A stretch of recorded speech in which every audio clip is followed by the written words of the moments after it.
لا لا لا لا العمليه انا ترى ضد ما انت انا شايفك مش متابع، ما تابعت الحلقه. لا لا لا لا لا لا شوف وش اللي لا شوف ابى اعلمك انا اجازه الشيء للنفس وتحريمه على الاخرين، ترى هذه هي اللي تكره الناس فيك. يعني مثلا انا اقول لك انا يا اخي جيب لي شاهي، بس لا تجيب لي محمد شاهي.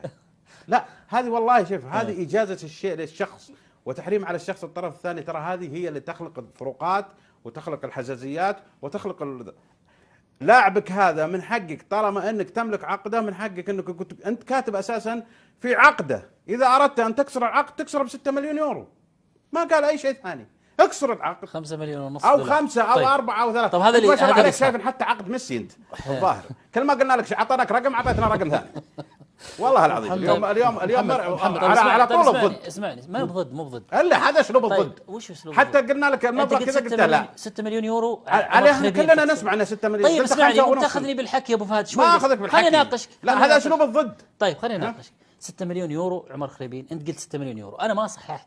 وش صحح؟ اجيب يعني 5 ونص يورو 5 مليون ونص دولار بالدولار. إيه؟ انت شايف العقد؟ يا إله. أنا الشخصية احنا نقف في المنتصف لا بين لا الجميع نحترمكم.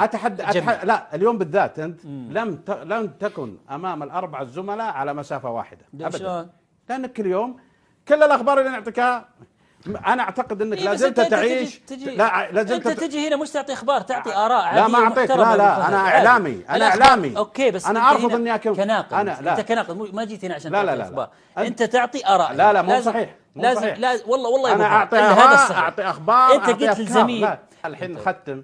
انت فيما يتعلق فيني وفيك انت لا زلت تعيش في صراع نفسي بعد ما كسبت جوله العويس معك. كنت تقول العويس مش حيترك الشباب وانا اقول لك بيترك الشباب. فأنا أعتقد أن هذا الصراع النفسي لا زلت تعيش تحت ضغطه. هذا التاريخ. أنت لا طيب أنا أقول لك التاريخ تبي تحوس تحس على كيفك، لكن أنا ما بحايز. أكيد